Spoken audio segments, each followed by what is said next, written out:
Ana Gomes, S&D Group. Commissaire, the Portuguese media has, late last year, published that big foreign companies, mostly in the oil and energy sector, such as the state-owned Sonangol by the Angolan state, but also pension funds and banks, which have established shell companies in the free zone of Madeira, were recipients of major tax benefits that are granted by the Portuguese state, totaling something like over 1 billion euros. Of course, I will intend to write to Commissioner Verstegen to find out whether this is not indeed illegal state aid. But why does the Commission remain silent and blind in regard of these deals, especially after all the work we've been doing and you yourself are doing? And especially when we know that the legislation agreed by the Council on the automatic exchange of information concerning tax rulings may not cover the kind of deals that this imply, which focus on companies established in one member state and a third country.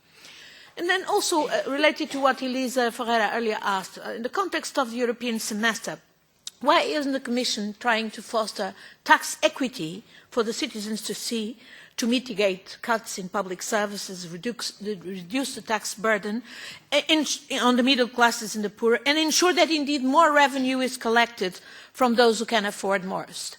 A former Director General of the Portuguese Tax Authority revealed recently that the richest families in the country, which should contribute 25% of state revenues in income tax, actually contribute only 0.5% thanks to tax benefits and exemptions granted as well in total opacity.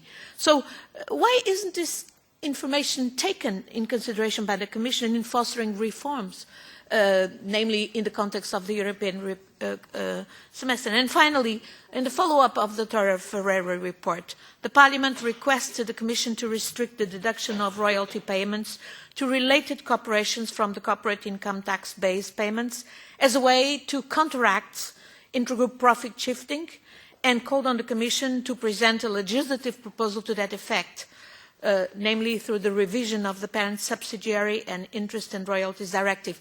Could you update us where we are? Je vous remercie, Monsieur le Commissaire. Alors, sur vos deux questions. D'abord sur la première. Thank you for those questions. On the first one,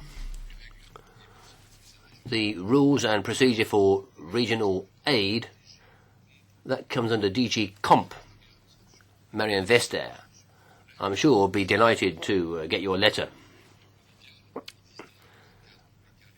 And she'll be able to point out that there is a clear legal framework and the strict requirements for free zones to be set up in the Union, and they need to be complied with. Free zones are a way for member states to support certain regions which have certain disadvantages.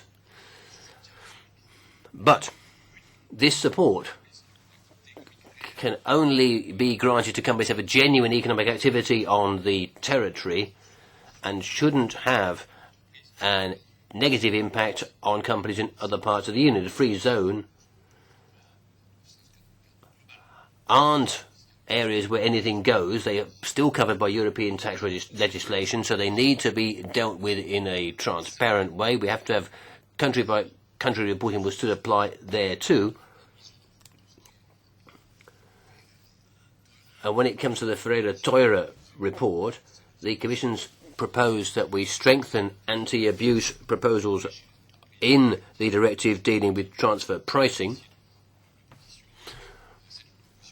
The proposal is still under discussion in Council. Commission would like it to be adopted as rapidly as possible. Proposals to change the interest on transfer pricing